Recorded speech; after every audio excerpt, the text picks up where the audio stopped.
Start. Hello. हाँ जी। अ, सबसे पहले मैं श्री राम राम रामेति रमे रामे मनोरमे सहस्रनाम तत्तुल्यं राम नाम वरानने श्री राम नाम वरानने ओम नमः इति। जय श्री राम।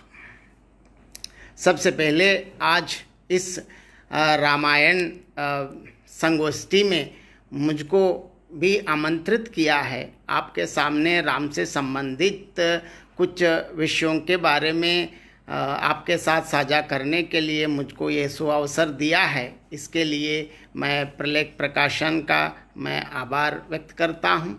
और इस सबसे पहले मैं यहाँ हम सब जानते हैं राम के बारे में, हम जितना भी कहें, घंटा क्या है, दिनों क्या है, अनेक जन्मों तक भी हम राम कथा को गा सकते हैं और सुन सकते हैं, बता सकते हैं, बोल सकते हैं।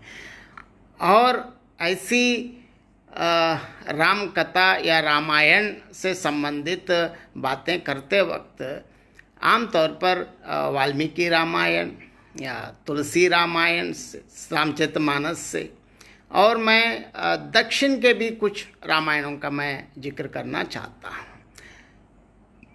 लगभग सारे रामायण वाल्मीकि रामायण का ही विभिन्न भारतीय भाषाओं का रूपांतरण कहता हूँ, क्योंकि अनुवाद कहना उचित नहीं है, उनका रूपांतरण है।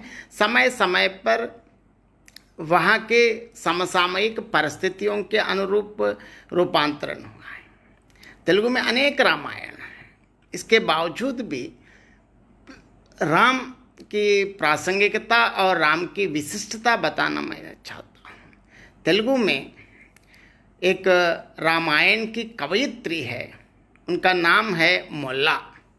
मोल्ला एक फूल का नाम है, इसीलिए मोल्ला के द्वारा रचित रामायण का नाम मोल्ला रामायणम। रामायण में तेलुगु में रामायणम कहते हैं, हिंदी में रामायण कहते हैं।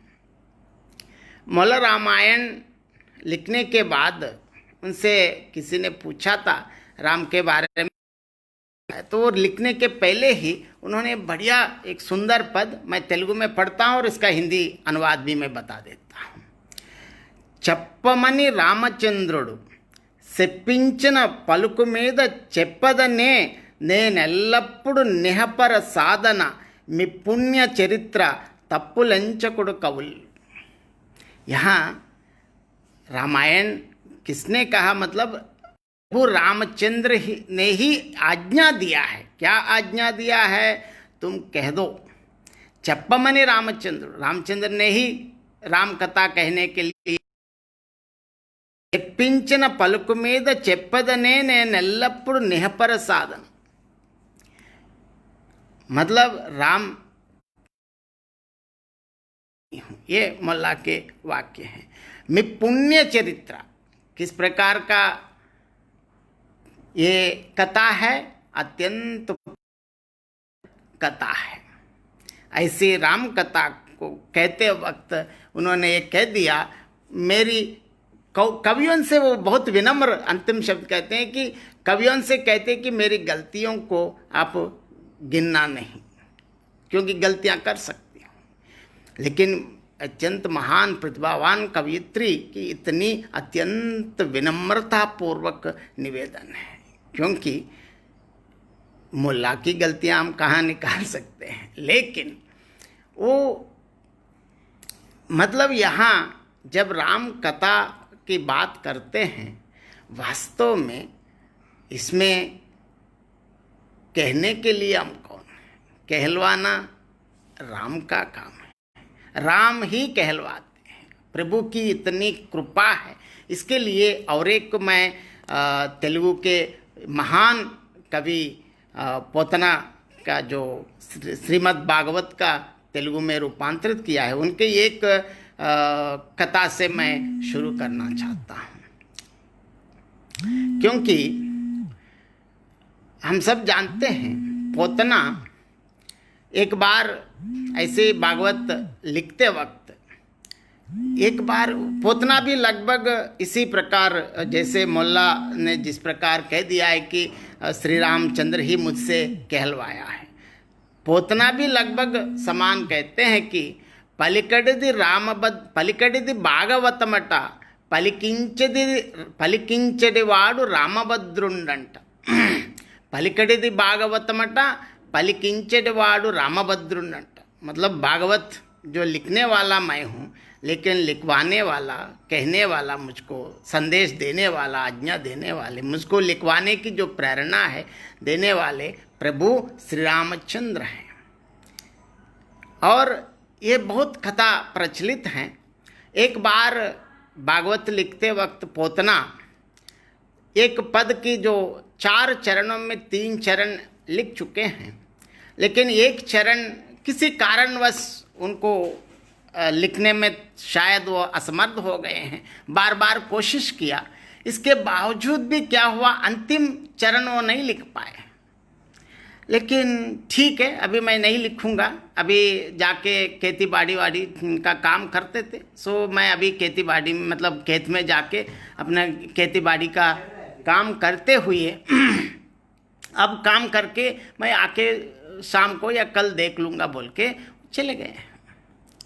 शाम तक काम करके आए हैं, लेकिन आने के बाद शाम को उन्होंने देखा तो एक आश्चर्यचकित घटना घटी थी. सुबह वो जाते वक्त 3 चरण लिख के चले गए हैं, लेकिन शाम को आते वक्त देखने से 4 चरण है वहाँ, मतलब अंतिम चरण पूरा किया है. ये कैसे संभव है? ऐसे पत्नी से पूछ लिया, कोई आए हैं क्या? अरे आप, क्योंकि वो महान साध्वी हैं, उन्होंने कोई आना क्या है, आप ही दोपहर में आए थे, आपको मैंने सब कुछ दे दिया, पीने के लिए दे दिया. आश्चर्यचकित हो गए, क्योंकि भगवान श्री राम की लीलाएं हमको कहाँ समझ में आ जाते हैं. श्री राम की लीलाओं में यह अनुपम अद्भुत लीला माना जाता है. देखिए, पोतना को दर्शन नहीं मिला है, पोतना की श्रीमती को भगवान का दर्शन, ये बहुत सौभाग्य की बात है. श्री राम कृपाल प्रभु हैं. ऐसे मैं इसलिए तेलुगु के 2 उदाहरण मैंने इसलिए ले लिया, क्योंकि राम कथा, राम से संबंधित राम की दिव्य लीलाएं जो हम कहते हैं, सुनते हैं, आपस में एक दूसरे को बताते हैं, ये सब अनेक जन्मों का पुण्य फल माना जाता है. अब मैं राम की इससे संबंधित कहते वक्त आम तौर पर मैं 2-3 चीज़ों पे मैं बात करना चाहता हूँ, क्योंकि आम तौर पर एक बार बहुत मेरे ख्याल से 10-15 साल पहले जब भी हम हिंदी साहित्य का इतिहास पढ़ाते हैं या भक्तिकाल खासकर पढ़ाते वक्त, सगुन भक्ति शाखा पढ़ाते वक्त एक बार एक विद्यार्थी ने बहुत मज़ेदार प्रश्न पूछा. सर, आप सगुन भक्ति शाखा के दोनों शाखाएं हैं, राम भक्ति शाखा और कृष्ण भक्ति शाखा. राम और कृष्ण तो एक ही नारायण के ही 2 अवतार हैं. हम सब जानते हैं श्रीमन नारायण के ही 2 अवतार हैं, राम अवतार अलग है, कृष्ण अवतार अलग है. तो कुछ लोग राम से इतने विनम्र, मतलब राम के प्रति इतनी भक्ति, और कुछ लोग कृष्ण के प्रति. क्या इसका कोई खास कारण है क्या? तो सबसे पहले मैंने ऐसे 2-3 चीज़ सोचा था, लेकिन उत्तर देने में मुझको कठिनाई हुई. लेकिन मैंने कहा था अभी मैं भी देख लेता हूँ. मैंने बहुत लोगों से पूछा भी था, जानकारियाँ भी ली, लेकिन बाद में धीरे धीरे खोजते वक्त 1-2 साल के अंदर मैंने अलग अलग क्योंकि मुझको लोक कथाओं को पढ़ने में बहुत रुचि है, ऐसे पढ़ते किसी लोगों से चर्चा करते हुए 2 कथाओं को सुनने के बाद उन 2 कथाओं को मैं यहाँ आपको मैं दोबारा सुना के, क्यों राम की ओर लोग आते हैं, किस प्रकार के लोग कृष्ण के साथ जाते हैं, मतलब यहाँ मैं किसी का कम या किसी का अच्छा या दिखाना मेरा उद्देश्य नहीं है, क्योंकि ये एक अध्यापक के नाते एक विद्यार्थी को जवाब देने के लिए मैंने इन कथाओं को सहारा लिया था। हम सब जानते हैं भगवान कृष्ण की कथा। कृष्ण से कुछ भी मांगते हैं तो बहुत सतर्कता से मांगना है। इसके उदाहरण हम सब जानते हैं, देवकी और यशोदा। ये दोनों अपने पूर्व जन्मों में भगवान के लिए खूब तपस्या की है और उन दोनों की एक ही इच्छा है, भगवान श्रीमन नारायण को अपने घर में एक माँ जैसे पाल पोस करने की इच्छा है। देखिए, बहुत ध्यान से आप सुनना है, क्योंकि दोनों की इच्छा एक की है। क्योंकि भगवान श्रीमन नारायण को बाल्यकाल मतलब बाल लीलाओं को देखना और उनकी सेवा करने के लिए अवसर प्राप्त करना है। इसलिए उन्होंने कहा, देवकी ने कह दिया कि उनकी इच्छा यह है कि भगवान को पाल पोस करना है। कौन पाल पोस करने वाली होगी? जिनके गोद से जन्म लेता है वही बच्चा माँ के पास रहता है, इसलिए माँ उनकी सेवा कर मतलब बचपन की सारी लीलाओं को देख सकती है। लेकिन उन्होंने मांगते वक्त क्या कहा, हे भगवान, आप मेरे गोद से जन्म लेना है। लेकिन वास्तव में उनकी इच्छा क्या है? जिनकी गोद से जो जन्म लेने से उनको पूर्णतः उनकी पूरी की पूरी बाल लीलाओं का पूरा आस्वादन कर पाए, यही देवकी की इच्छा थी। लेकिन उन्होंने क्या मांग लिया? मेरे गोद से जन्म लेना है। और इसी के साथ साथ यशोदा, उनकी भी समान इच्छा है, क्योंकि उनको पूरा पाल पोस करना है और अपनी गोद से जन्म भी देना है। क्योंकि जिनको गोद से जन्म लेते हैं उनको ही सेवा करने के लिए माँ को मौका मिलता है। उन्होंने क्या कहा?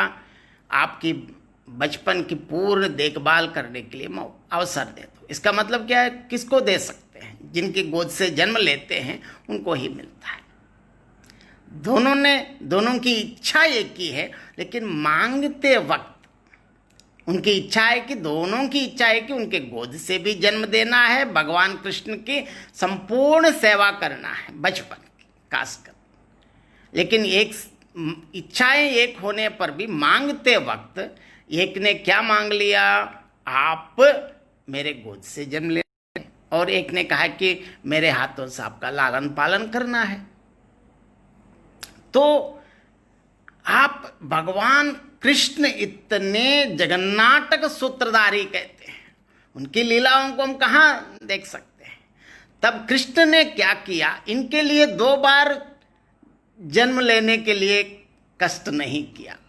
एक की इच्छा क्या है? उनकी गोद से जन्म लेना है, देवकी के गोद से जन्म ले लिया, बस हो गए।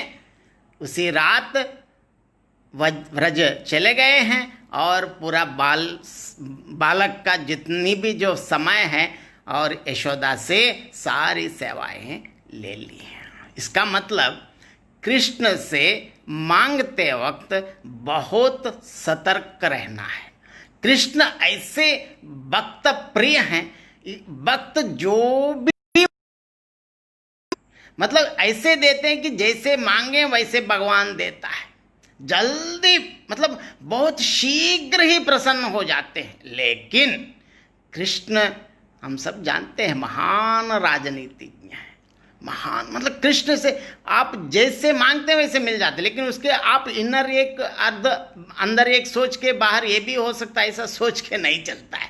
मतलब भगवान कृष्ण के साथ आप बहुत सतर्कता से, क्योंकि भक्त प्रिय है, मतलब भक्त जो चाहे वो तुरंत शीघ्र देने वाले कृष्ण है। और इसीलिए कृष्ण से मांग, इसके मतलब यहाँ इस प्रकार के लोग मतलब जैसे मांगते हैं वैसे हमको मिल जाएं, तुरंत प्रसन्न होने वाले भगवान श्री राम हैं, भगवान कृष्ण हैं। और इसी के समानांतर में राम की भी कथा मैं बता देता हूँ। राम हम सब जानते हैं, पूरा लंका गए हैं और युद्ध जीतने के बाद रावण संहार हो गए हैं, सीता माता वापस आ गई हैं। अब अयोध्या जाने के लिए तैयारियां हो रही हैं, पुष्पक विमान एक और तैयार हो रहे हैं, मतलब पूरा उसकी जो मेंटेनेंस चल रहा है, मतलब एक साथ फटाफट अयोध्या चले। लेकिन एक दिन शाम में भगवान राम बहुत प्रसन्न चित्त होकर वहाँ सीता माँ के लक्ष्मण सहित सबके साथ बैठे हैं। लोग आ रहे हैं, खुद श्रीमन नारायण बैठे तो कौन नहीं आएंगे दर्शन करने। बहुत राक्षस की जो राक्षसियों की पत्नियां हैं, बच्चे हैं, कौन नहीं, मतलब जितने लोग बचे कुचे हैं सब लोग आके दर्शन कर रहे हैं। और इसके साथ साथ जो भी भगवान से तो इतना प्रसन्न मिले चाहिए, भगवान से जो जो मांग रहे हैं लोग, तो भगवान श्री राम तदास्तु सबको दे रहे हैं। इसी सिलसिले में, इसी कथार में ये हनुमान जी भी आए थे। हनुमान जी को ऐसे देखते ही हनुमान कुछ मांगा भी नहीं, लेकिन राम ने कह दिया, हे हनुमान, मैं आपको कभी भी सहयोग नहीं करूंगा। तो हनुमान जी एकदम आश्चर्यचकित हो गए। अरे क्या राम जी, इतना भी डिप्लोमेटिक भी नहीं है आप, कम से कम अगर ना सहायता ना भी करे कोई दिक्कत नहीं है, मैं तो राम भक्त हूँ, मैं मेरे लिए कोई दिक्कत, लेकिन मैं आप ना भी करे कोई दिक्कत नहीं, लेकिन आप इस प्रकार, मैं हनुमान आपको मैं कोई सहयोग ही नहीं दूंगा, कोई कभी आपको मैं सहायता नहीं करूंगा। ये तो कैसे, आप प्रभु हैं, कृपाल प्रभु हैं, मैं समदर्शी हैं, आप इस प्रकार कहना कहाँ तक ठीक है। तो राम ने कह दिया बहुत प्रसन्न चित्त होके, ये हनुमान जरा ध्यान से सुनो, अगर मैं आकर आपको सहायता करने के लिए सो अवसर या अवसर कब प्राप्त होगा? अगर हनुमान कहीं कोई तकलीफ या कष्ट झेलने से ही राम को आना पड़ता है। मैं नहीं करूँगा मतलब हनुमान आपको कभी भी कहीं भी किसी समय भी आपको तकलीफ का नाम तक सुनने की आवश्यकता नहीं है। ये है राम की प्रसन्नता और राम की कृपा। मैं इसलिए दोनों कथाएं मैं विद्यार्थियों के इसलिए मैं बताता हूँ। रामचंद्र प्रभु ऐसे आपकी सारी सहनशीलता को परीक्षण देता है, आपको बहुत बार परीक्षण करते हैं, आपकी मतलब जितना आप में सहनशीलता है, लेकिन आपको कष्ट भी देते हैं, लेकिन ऐसे कष्ट देके आपको इतना दृढ़ बनाते हैं, आपको संपूर्ण व्यक्ति सदाचार संपन्न विनम्र व्यक्ति के रूप में आपको बनाता है। इतने बनने के बाद ही आपको राम प्रसन्न हो जाते हैं। ये दोनों कथाएं मैं इसलिए कहता हूँ कि लोग क्यों राम भक्ति शाखा में या कृष्ण भक्ति शाखा में क्यों, मतलब इसका मैं तो ये एक कक्षा के लिए कोई एक विद्यार्थी, ये बहुत पुरानी बात है, तब से मैं हमेशा ये कहते आता हूँ कि जिस प्रकार राम भक्ति शाखा और कृष्ण भक्ति शाखा की जो बातें हैं, लेकिन दोनों हैं। यहाँ रामायण, क्योंकि बहुत रामायण कथा से संबंधित अनेक जो प्रसंग हैं, अभी अभी मैंने सुना इसके पहले वाली क्यावट प्रसंग, बहुत प्रसंग मतलब इतने हैं इससे, लेकिन राम कथा मतलब मैं रामायण की कथाओं से थोड़ा राम नाम महिमा की बात मैं बताना चाहता हूँ, क्योंकि राम नाम तुलसीदास कहते हैं राम, क्योंकि राम नाम ऐसे जो महान शक्ति, राम से भी नाम बड़ा हम कहते हैं आमतौर पर।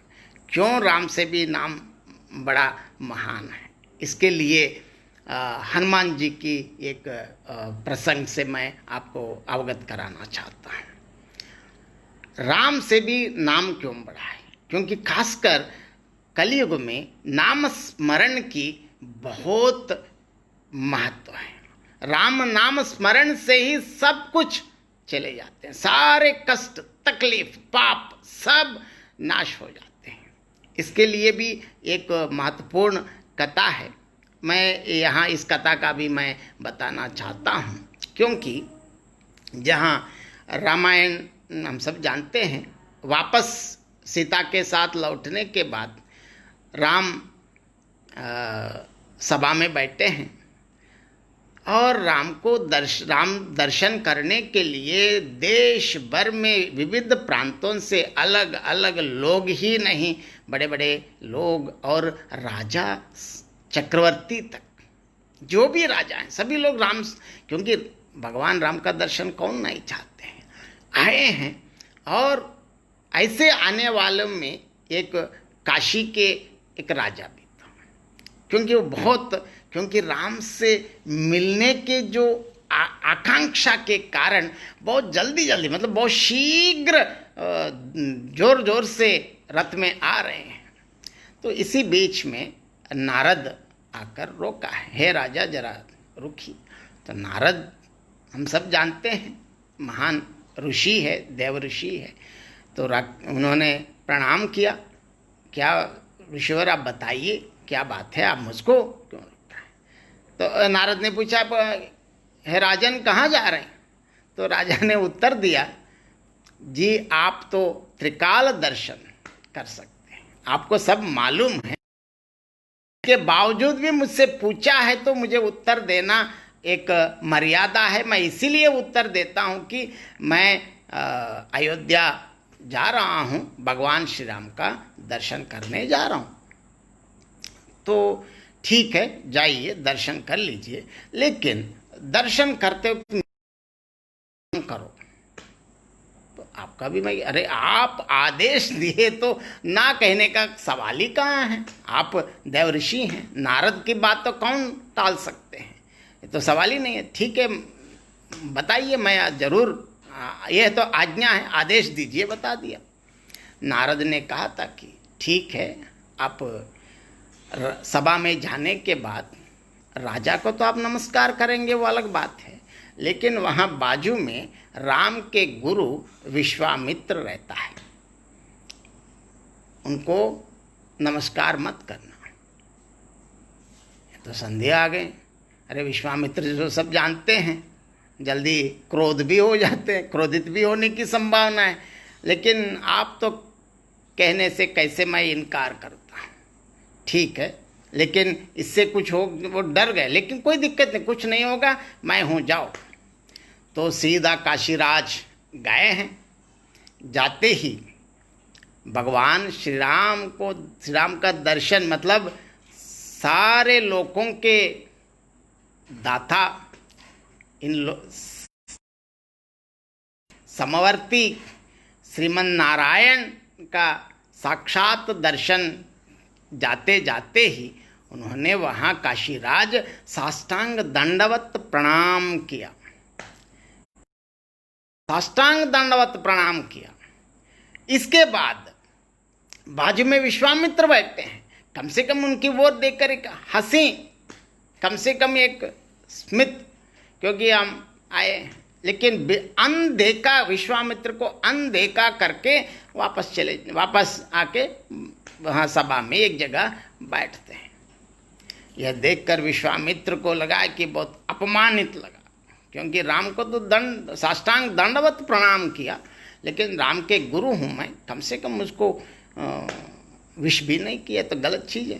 तो शाम को जाने के बाद, शाम राम मंदिर में गए हैं, वहाँ जाके राम से विश्वामित्र ने ये शिकायत किया, हे राम देखो मैं आपके गुरु हूँ, आपको तो साष्टांग दंडवत प्रणाम किया, लेकिन मुझको नहीं किया, क्या बात है, क्या कौन। तो काशीराज, ये तो मेरे लिए अपमान की बात है। तो राम को तो बहुत क्रोध, क्योंकि राम की श्रीमन नारायण की विशेषता ये है कि उनको भी कोई गाली दे कोई बात नहीं, वो सह लेता है, लेकिन उनके भक्त, उनके गुरु के साथ ये अन्याय, तो तुरंत बहुत क्रोधित होकर कहा कि कौन है वो, इतने इनको कोई बुद्धिहीन। तो उन्होंने कहा ये काशी के जो राजा है। तुरंत राम ने एक प्रतिज्ञा की, उस अयोग्य, बुद्धिहीन, मूर्ख, बड़ों का आदर करना जो नहीं जानता है, उनको मैं कल शाम तक मैं अपने तीनों बाणों से उनका मैं वध करूंगा। तो दे दिया। ये बात सबको पता चल गए, खासकर काशी राजा को। तो वो डर गए, ऐसे कैसे। तुरंत देखा तो नारद इधर उधर घूम रहे। नारद जी के पास गए। क्या नारद जी, आपने मेरा क्या क्या काम किया? मैंने आपको कुछ बिगाड़ा नहीं, लेकिन मेरा तो ऐसे कैसे करते हैं। तो नारद ने कहा, हे राजन, चिंता मत करो, आप सीधा यहीं से जाओ। यहाँ अगले गली में हनुमान जी की माता अंजना देवी है। अंजना देवी के पास जाकर पहले उनको चरण स्पर्श करो और उनसे एक वादा ले लो, आपकी प्राण रक्षा करें। और ऐसे वादा नहीं, एक बार नहीं, उनसे 3 बार ले लो। सीधा भाग भाग के गए हैं। वहाँ अंजना देवी महान साध्वी भक्त, उन्होंने श्री राम के जो नाम स्मरण करते हुए राम जप में लीन थी। वहाँ जाके उनके चरण स्पर्श किया, चरणों को पकड़कर रोना आरंभ किया। कहा है कि हे माँ, एक व्यक्ति ने मुझको कल शाम तक प्राण हरने की जो शपथ किया है, वो मारेंगे, लेकिन मुझको आप ही रक्षा करना है। आपके बिना अब मेरे लिए कोई रास्ता ही नहीं। तो उन्होंने, क्योंकि माँ है और कोई इतने और प्राण रक्षा करे तो उनको ना कैसे कहती हैं। तुरंत कहा कि हे वत्स, आप चिंता मत करो, मैं आपकी प्राण को रक्षा करूँगा। तो माँ, एक बार नहीं, आप में विश्वास है, आप जो एक बार कह दिया तो कह दिया, लेकिन आप मुझको ये वचन 3 बार दीजिए। अंजना देवी ने कहा कि ठीक है। उन्होंने कहा कि 3 बार मैं आपकी रक्षा करूंगी। 3 बार वचन।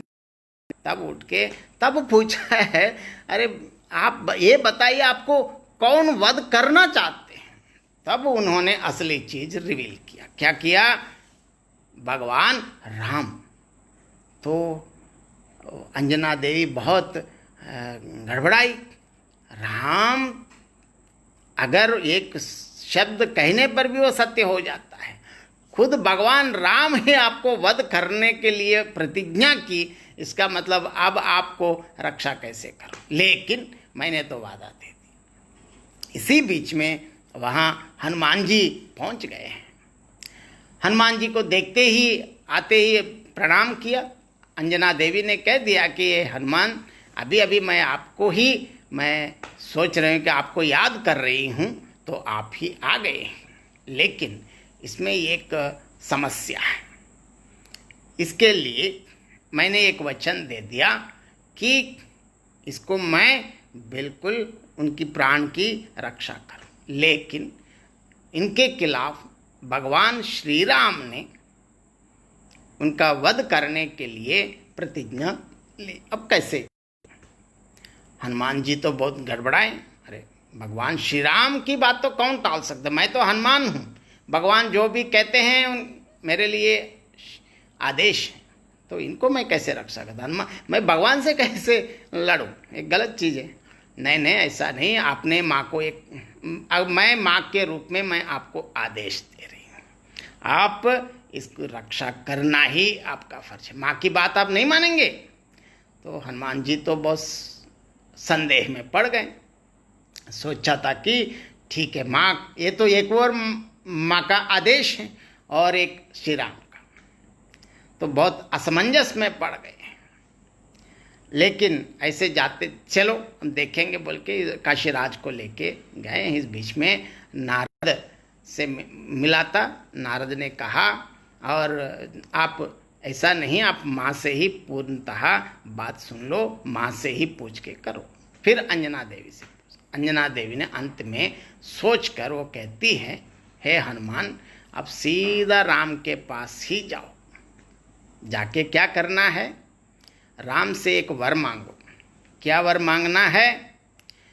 आपका नाम स्मरण जो भी करता है, उनको कोई भी संसार में कोई भी शक्ति उनके उनको हानि नहीं कर सकता है, और कोई हानि करे तो उससे लड़कर आपकी वचन को सत्य करने की शक्ति मुझको दे दो। मतलब ये बॉडीगार्ड बने तो सही है।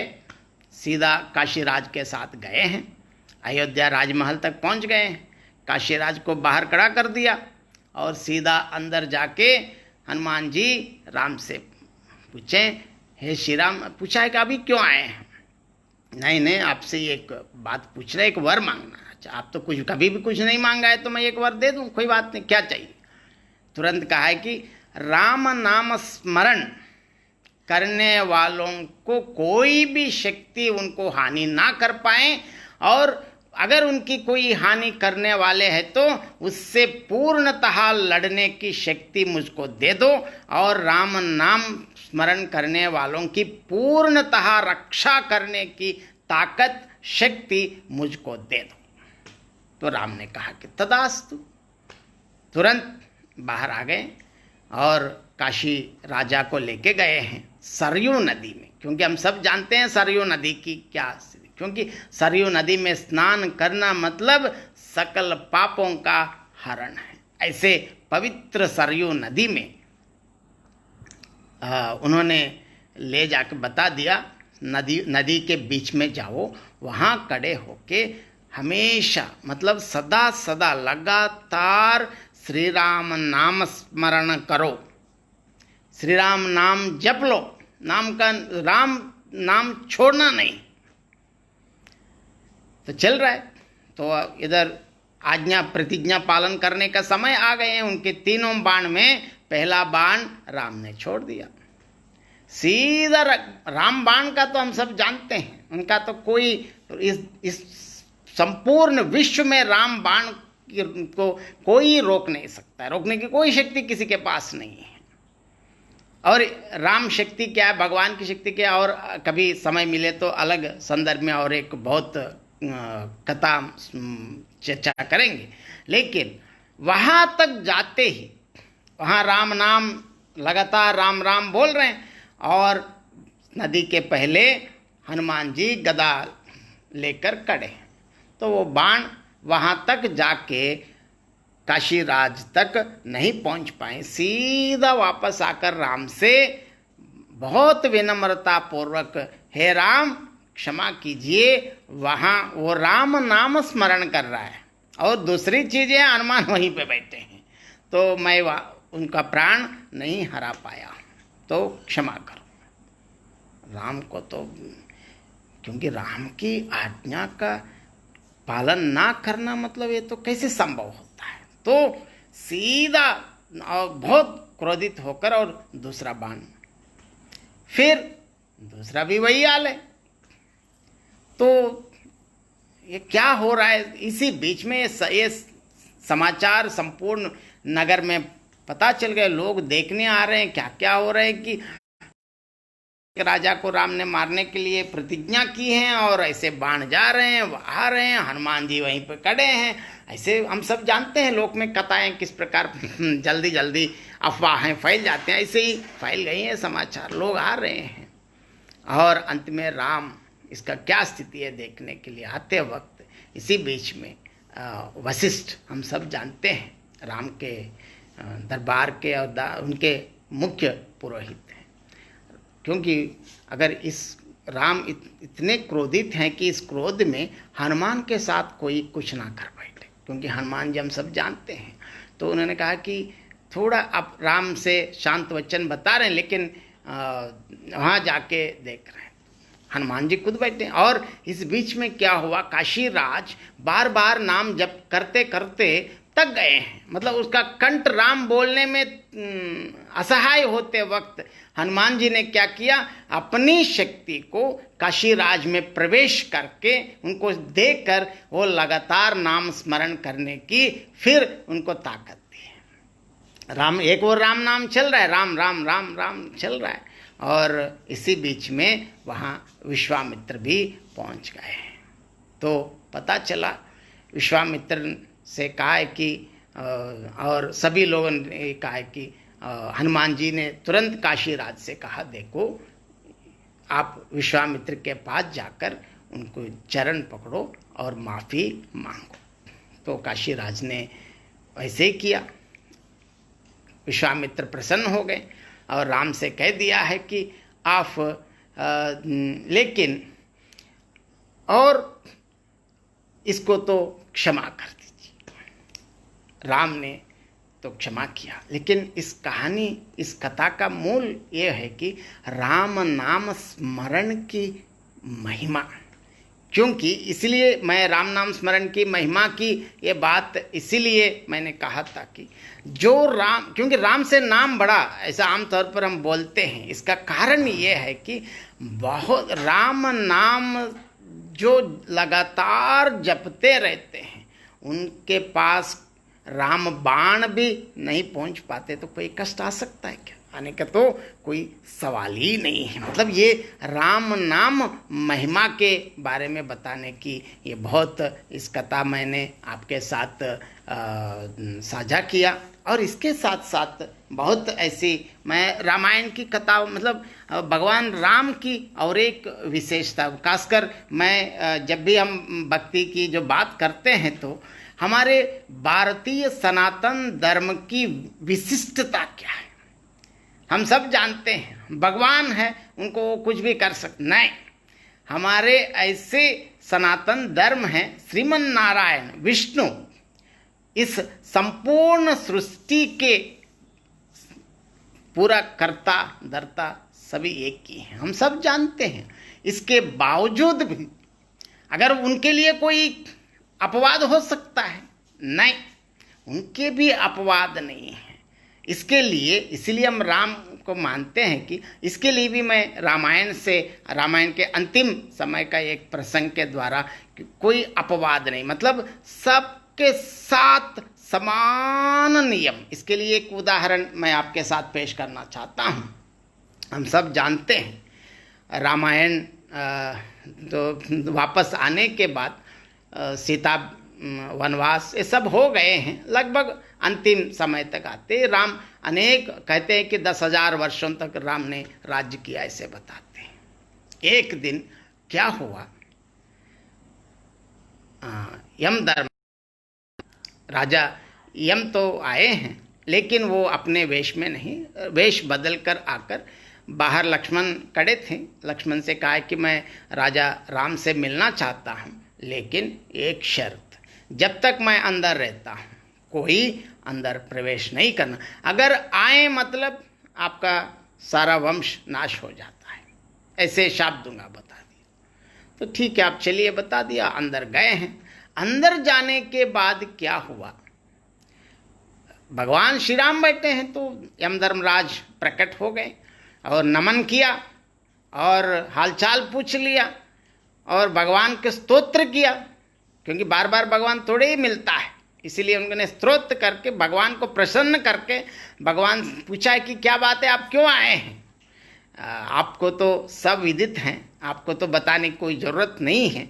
इसके बावजूद भी मैं इसलिए आया था, जैसे आप राम अवतार धारण करते वक्त, यहाँ आते वक्त आपने अपने लिए एक उम्र जो है इसकी एक इतने साल मैं यहाँ राम अवतार में रहूँगा ने ही निर्धारण किया है। तो यह जो समय है कल शाम तक समाप्त होने जा रहा है। बाकी लोगों को तो मैं प्राण ऐसे ही लेके जाता हूँ, लेकिन मैं आपका प्राण ऐसे थोड़े ही ले सकता हूँ, मैं इसमें असमर्थ हूँ। लेकिन आपका ये है, और तुरंत, और इन्होंने ये भी बता दिया, हे भगवान राम, आप तो श्रीमन नारायण हैं, अगर आप चाहे तो इस समय का आप आगे भी ले सकते, मतलब एक्सटेंड करने की जो सुविधा आपके पास है। तो राम ने बहुत हंस लिया और कहा, इस सृष्टि में सबका समान नियम है, मेरे लिए भी कोई अपवाद नहीं है। यह भगवान राम की महानता है। मतलब हमारे भारतीय सनातन धर्म की एक महान विशिष्टता यह है कि यहाँ भगवान को भी कोई अपवाद नहीं। एक नियम है, नियम तो नियम है, मतलब नियम के सामने कोई नहीं, मतलब सबके साथ समान आचरण है। ये भारतीय सनातन धर्म की विशिष्टता है। राम ने कहा ठीक है, अब तो इसके बाद एक क्षण भी यहाँ रहने का तो प्रश्न ही नहीं है, और जाने की तैयारी। इसी बीच में हम बाकी कथा हम सब जानते हैं। इसी बीच में दुर्वास मुनि आए हैं और लक्ष्मण जी ने रोका, नहीं आप अंदर, अगर मुझको अंदर जाने ना दिया तो मैं शाप दे दूंगा, आपके सारे वंश नाश हो जाएंगे। तो उन्होंने सोचा अरे यार, दुर्वास को ना छोड़े तो वो पूरा वंश चले जाएंगे, अगर मैं अंदर जाता हूँ तो मेरा सिर कट जाता, कोई बात नहीं मैं चले जाऊँगा बोल के इस बीच में ही लक्ष्मण अंदर प्रवेश करते हैं। वहाँ यमधर्मराज और राम को देख, लेकिन यमधर्मराज तो शाप हम सब जानते हैं। तुरंत लक्ष्मण ने कहा मेरा तो जाना है, तो मैं पहले जाके सरयू नदी में जाकर मैं अपना अवतार, क्योंकि हम सब जानते हैं श्रीमन नारायण वैकुंठ पहुंचने वाले हैं, तो उनके लिए वहां भी तैयारी करना है। सबसे पहले लक्ष्मण पहुंच गए, क्योंकि लक्ष्मण उनका जो शेष नाग, मतलब उन बेड कहना ठीक नहीं है, स्वामी जहां शयन करते हैं, शयन के लिए सारी व्यवस्था करने के लिए वैकुंठ पहुंच गए हैं। और इसके साथ साथ राम, मतलब इस कथा को मैं इसलिए बताना चाहता हूं कि श्री राम इनके पास होने के बावजूद भी राम ने भी इस नियम का यथातथ पालन किया है। और इसके साथ साथ और ये भी कहते हैं कि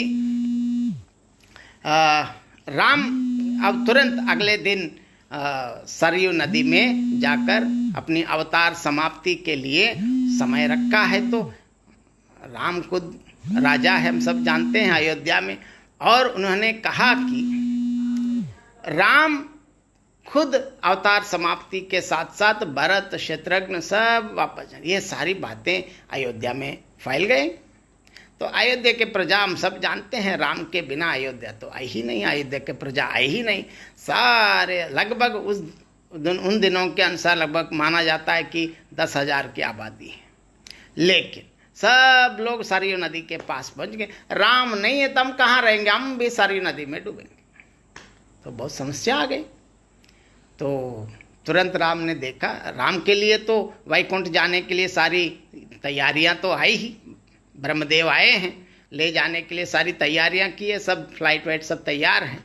लेकिन राम ने कहा देखो ब्रह्म, ये सारे प्रजा भी आना चाहते हैं तो उनको भी पहुंचा दो। तो ब्रह्मा ने कहा आपकी आज्ञा है, लेकिन आपके लिए तो सारी सुविधा वहाँ व्यवस्था कर चुकी हैं, लेकिन इन लोगों को भी ले आऊँगा, लेकिन मैं जल्दी नहीं, उनको एक अलग रास्ते में लेके आऊँगा, मैं अलग अलग व्यवस्था करूँगा। बल्कि इसके ऐसी माना जाता है कि राम के साथ संपूर्ण अयोध्यावासी भी लगभग वैकुंठ पहुँच गए हैं। और ऐसी बहुत कथा, यहाँ इस कथा के द्वारा मैं ये कहना चाहता हूँ कि भगवान राम ऐसे हैं, इसके लिए कोई भी अपवाद, मतलब नियम सबके लिए। इसीलिए भगवान श्री राम हमारे लिए आदर्श इसलिए माना जाता है कि वो कहीं भी कोई किसी चीज़, मतलब जैसे हम कर्म करते हैं उसका फल भोगना अनिवार्य है। और इसी संदर्भ में राम के लिए, मतलब जैसे हम कार्य करते हैं, जैसे हम अपना कर्म करते हैं, मतलब यहाँ हम ये ऐसे ये हो जाता है कि आम तौर पर सोचते हैं कि ये करो, हम हर भगवान राम कथा इसलिए बार बार हम पढ़ते हैं, सुनते हैं, सुनाते हैं, क्योंकि राम से हमें नाम जपना ही नहीं, शुद्ध आचरण भी सीखना है। क्योंकि सबसे पहले हम अपने आचरण को ठीक करना चाहिए राम के द्वारा। और इसके एक राम अवतार और कृष्ण अवतार की एक, मैं ये तो वक्त लोग कहाँ तक कैसे ले लेंगे, लेकिन ये मैं अपना जो इंटरप्रिटेशन मानता, मतलब बार बार, क्योंकि इसी संदर्भ, मतलब जैसे आप कार्य करते हैं उसका फल मिलता है। यहाँ भी भगवान भी अपवाद नहीं। हमारे भारतीय सनातन धर्म की और एक महान जो शक्ति। और यहाँ मैं दोबारा और एक उदाहरण से मैं बताना चाहता हूँ। हम सब जानते हैं वाली का जो वध किया है, वाली का वध कैसे किया है हम सब जानते हैं, है ना। क्योंकि वाली का वर अलग है, क्योंकि उनके सामने जो भी आता है उनकी सारी शक्तियाँ आ जाती, इसलिए राम ने भी पीछे से मारा है। क्योंकि किसी को पीछे से मारना न्याय नहीं है, अन्याय ही, इसमें कोई दो राय नहीं है। लेकिन राम ने क्यों किया, किस लिए किया, लेकिन उसके लिए अनेक ऐसी कथाएं बताते हैं कि राम ने भी सीधा बाण नहीं डाला है, बीच में 7 पेड़ों को रख के, 7 पेड़ों के द्वारा बाण जाके वहां अंत में उनको मारा है।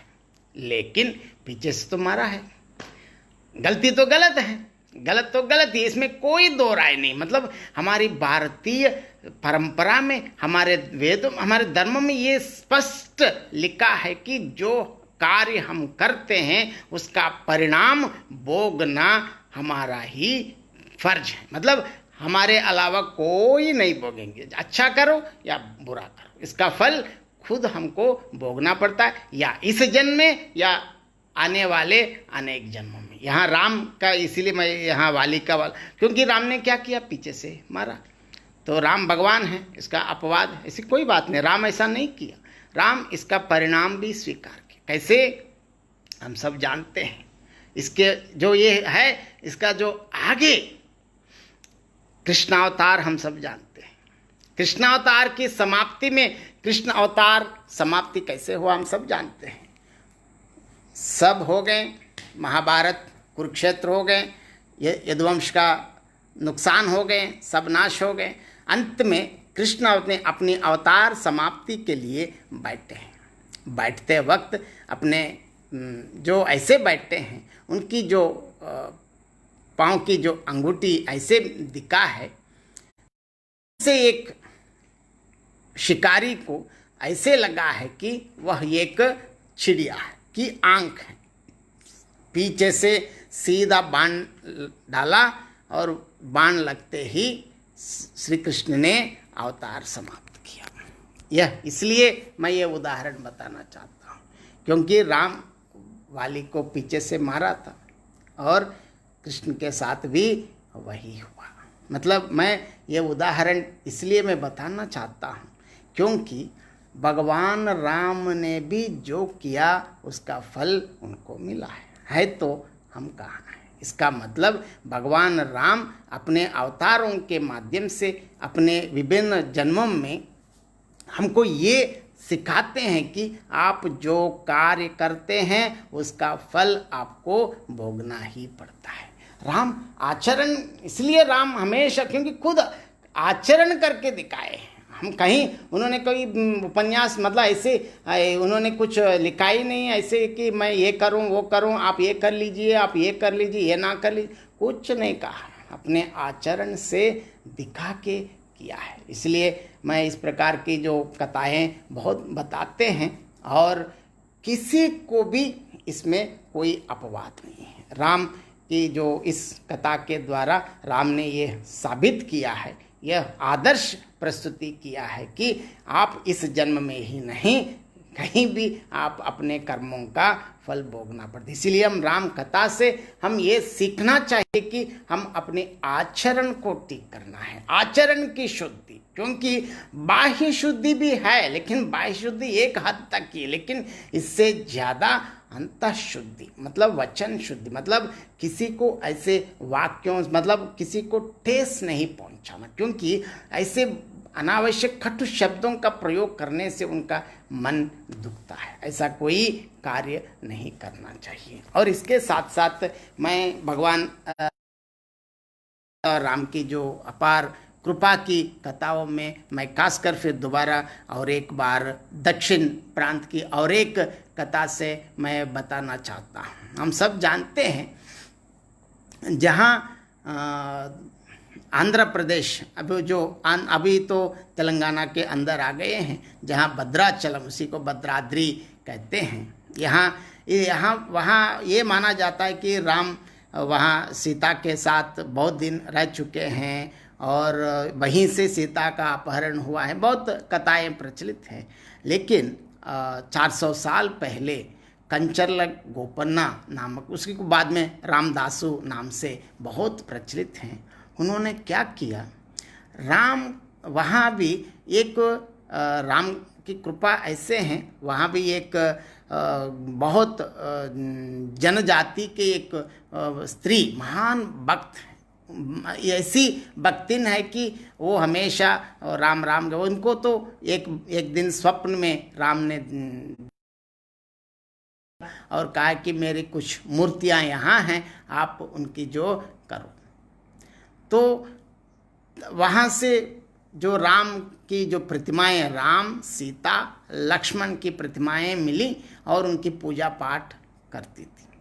और वो तो बहुत गरीब और महिला है, तो उनकी छोटी मोटी जो कुछ ठीक ठाक राम रहने के लिए किए, लेकिन एक बार बहुत बारिश हवा के कारण सारे घर चले जाते हैं। भगवान राम को कोई छाया देने के लिए कुछ भी नहीं है, वो बहुत असमर्थ होती थी, वो ऐसी हो जाती हैं। राम को हमेशा बारिश में भीग रहे हैं, गर्मी में तप रहे हैं, तो मैं अपने घर में, मैं जो घर अपने घर को निकाल देती हूँ क्योंकि मैं भी बारिश में रहूँ। यह देखकर वहाँ एक तहसीलदार जो तेलंगाना तब निज़ाम की जो बात है, उन्होंने बहुत भव्य राम मंदिर निर्माण करने की जो प्रयास किया, और उन्होंने इतने भव्य राम मंदिर निर्माण किया, लेकिन वो पैसों की बात आती है तो वहाँ तत्कालीन निज़ाम राजा को बहुत गुस्सा आया, उनको जेल में रख दिया। लेकिन वहाँ जेल में बहुत यातनाएं सहने के बाद उन्होंने राम महिमा, राम नाम जब तो छोड़ा ही नहीं।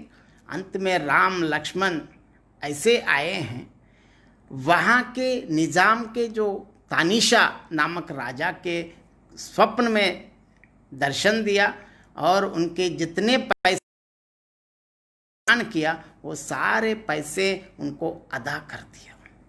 बाद में रामदास, इस कथा से मैं ये कहना चाहता, राम इतनी कृपालु हैं और उनकी लीलाओं को तो हम जानना बहुत मुश्किल है, क्योंकि रामदास को तो दर्शन नहीं दिया लेकिन तानिशा प्रभु को दर्शन दिए। ये बहुत विचित्र होते हैं, क्योंकि राम लीलाएं हम कहाँ वर्णन कर सकते हैं। राम कथा कितना भी कहें, क्योंकि मैं मूल रामायण कथा में इसलिए, क्योंकि बार बार जानने के बावजूद भी, अनेक सुनने के बावजूद भी बार बार राम कथा सुनने में, कहने में बहुत आनंद आता है, क्योंकि राम और ऐसे राम और भगवान की शक्ति के बारे में बताने के लिए मैं और एक कृष्णावतार की एक कथा मैं बताकर भगवान श्री राम या श्रीमन नारायण की महिमा की एक घटना मैं बताना चाहता हूँ। क्योंकि हम सब जानते हैं कृष्णावतार में एक बार कृष्ण अपने सारे साथियों के साथ खेल रहे हैं। हम सब जानते हैं व्रज में सारे ग्वाल बाल हैं, छोटे छोटे बच्चे हैं। कृष्ण भी उनके साथ गाय चराने जाते थे। वहाँ जाके दोपहर के समय में सब लोग खाना खा रहे हैं। कैसे खा रहे हैं? सभी ग्वाल बच्चे हैं, गरीब बच्चे हैं, और जो जो अपने बाक्स मतलब जो लेके आए हैं, चाहे रोटी हो कुछ भी हो, सारे बच्चों के बीच में भगवान कृष्ण बैठे हैं और ऐसे खाना खा रहे हैं। आपस में एक दूसरे बांट के, किसी के ऐसे उंगलियां इसके मुंह में, उसके मुंह में। कृष्ण को लोग अपने जो रोटी आधा खा के वो आधा रोटी कृष्ण को खिला रहे हैं। कृष्ण बहुत प्रसन्नतापूर्वक खा रहे हैं। इसी समय इस दृश्य को ब्रह्मा ने देखकर, ब्रह्मा कर रहे हैं, अपने बांसुरी बजा रहे हैं। उन्होंने क्या किया, ब्रह्मा ने सारे गायों, सारे ग्वाल बालकों को सीधा ले जाके समीप में एक गुफा में बंदी बना के, गुफा को ऐसे बंद कर दिया, इतना बड़ा पत्थर लाके बंद कर दिया, उसके अंदर हवा तक ना पहुंच पाए। तो कर लिया। अब देखो, अब सारे व्रज वाले कृष्ण की बजाएंगे। तो सोचा बहुत खुशी से, इसी बीच में कृष्ण तो हम सब जानते हैं, श्रीमन नारायण की लीलाएं कहाँ हम बता सकते हैं। श्री कृष्ण बहुत ध्यान से देख रहे हैं, जब ब्रह्मा फिर अपने लोक जा रहे हैं, ब्रह्मा ही श्री कृष्ण ब्रह्म लोक पहुंच गए। पहुंच के ब्रह्मा के वेश धारण में गए, जाके क्या किया, वहाँ के जो सिक्योरिटी गार्ड को बता दिया, देखो आजकल मेरे जैसे एक भी बहुत लोग घूम रहे हैं, किसी को अंदर आने नहीं देना। लेकिन वहाँ भगवान कृष्ण ब्रह्मा के रूप में भी उन्होंने जो अंगूठा दबाए हैं, हम सब जानते हैं आजकल बायोमेट्रिक, उन्होंने बायोमेट्रिक डाल दिया, क्लियर पासवर्ड यस। तो समान हम सब जानते हैं, सारे विश्व में अंगूठियां, ये अंगूठियां समान नहीं मिलती हैं, ये सब साइंटिफिकली प्रूव्ड है। लेकिन वहां ब्रह्मा की अंगूठी ठक, विष्णु के जो गए हैं एक हो गए, क्लियर हो गए, अंदर चले गए और सिक्योरिटी गार्ड को बता दिया कोई मायावी आने वाले हैं। बाद में ब्रह्मा बहुत खुशी से आए हैं, आए तो क्या किया, सिक्योरिटी गार्ड ने रोका, सॉरी सर आप नहीं जा सकते। क्यों, अंगूठी दबाया, रॉन्ग, एरर। अरे ऐसे कैसे होता है, मेरा बायोमेट्रिक एरर, नहीं नहीं सॉरी आपको प्रवेश नहीं है। तो बाहर बैठे हैं। तो फिर सोचा अरे कुछ गड़बड़ हो गए, मैं वहाँ जाके देखूं। फिर वापस व्रज आए हैं। सबसे पहले ब्रह्मा गए हैं वहाँ गुफा में, देखा तो सारी की सारी गायें सब वही हैं। तो अब उन्हें सोचा अब असली मजा आएगा, जरूर व्रज में कोलाहल हो गए होंगे, कृष्ण को पूरा उनकी बैंड बजा जाएंगे, देखेंगे। वहाँ जाके देखा व्रज में क्या हुआ, वहाँ सारी चीज यथातथ चल रही हैं, सारे बच्चे खेल रहे हैं, गायों को लोग अपने दाना पानी दे रहे हैं, सब कुछ ठीक चल रहा है। ऐसे कैसे होता है, वहाँ गुफा में तो सब कुछ है, यहाँ दोबारा कैसे आ गए। तो ध्यान से जाके देखा, हर गाय में, हर बछड़े में, हर ग्वाल बालक में भगवान कृष्ण का दर्शन हुआ। यहाँ मैं ये कहना चाहता हूँ, इस दुनिया में दो समान प्राणों की सृष्टि करने की शक्ति ब्रह्मा को नहीं है। जितना भी करें कुछ डिफरेंस रखना, क्योंकि उनको ऐसे सॉफ्टवेयर भगवान कृष्ण ने नहीं दिया। मतलब श्रीमन नारायण उनको सृष्टि करने के लिए शक्ति दिया, ऐसे सॉफ्टवेयर दिया है कि दो समान चीज़ों को सृष्टि करने की शक्ति उनको नहीं है। तो अगर दो समान चीज़ों की सृष्टि करना है तो वह सिर्फ श्रीमन नारायण के अलावा इस विश्व में किसी को भी नहीं है। तब तौबा तौबा कृष्ण, क्योंकि पिताजी से फिर तौबा माफ़ी मांग के, क्योंकि मैं इसलिए ये कथा बार बार कहना चाहता हूँ, क्योंकि इतनी सर्वशक्ति संपन्न श्री राम या भगवान श्रीमन नारायण श्री राम होने के बावजूद भी, और अंत में मैं इसलिए इसके पहले भी मैंने कहा था, क्योंकि अपना समय चाहे तो आगे भी रख सकते, लेकिन इस सृष्टि नियमों का शत यथातथ सबके नियमानुसार पालन करने वाला महान श्री राम इस हमारे भारतीय सनातन धर्म के आदर्श राजा कहने में क्या अतिशयोक्ति है क्या? क्योंकि इस कहीं भी हो, किसी हमारे भारतीय सनातन धर्म की ये महान विशिष्टता है, क्योंकि किसी को भी अपवाद नहीं है।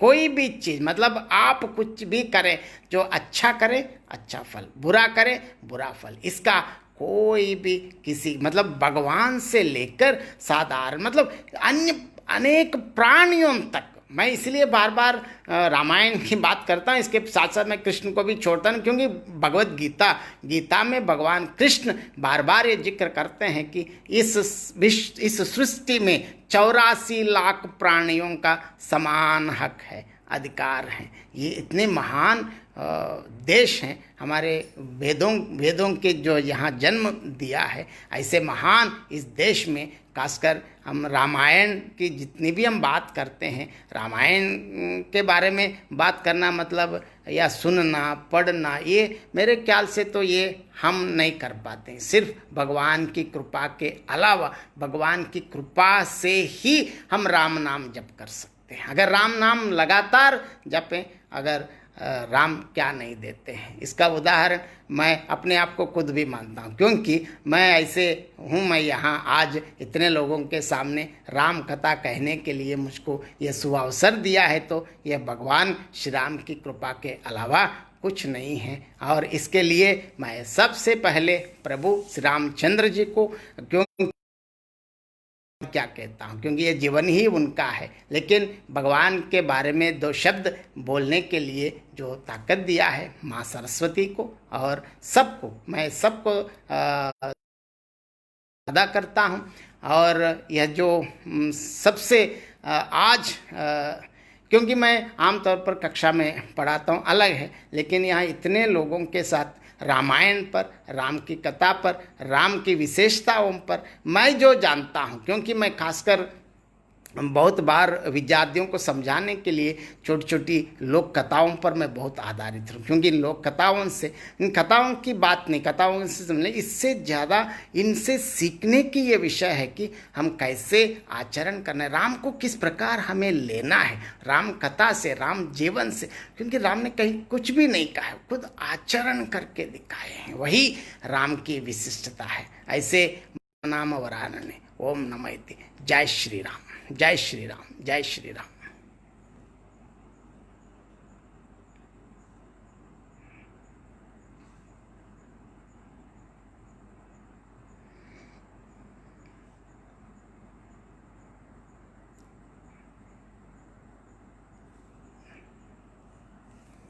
टाइम है क्या?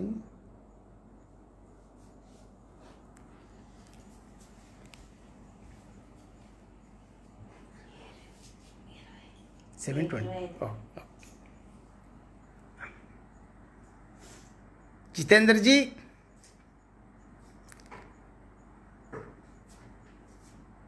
हेलो,